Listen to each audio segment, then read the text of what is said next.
Paghihanda ang ating mga mata, ang matarong buhat-unta.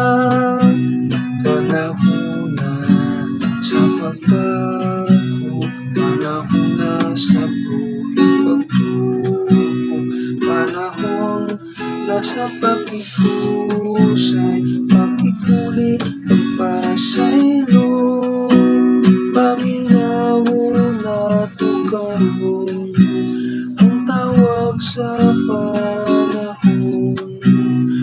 Paghihanda ang ating mga mata, ang matarong buhat-unta, ang nag-atos sa kawadong nagpaabot sa atong pagtuon. Hangayan ng panimuhang kauswagan at tawhanon, paminawon at tugaron, ang tawag sa panahon. Paghihanda ang ating mga mata, ang matarong buhat-unta.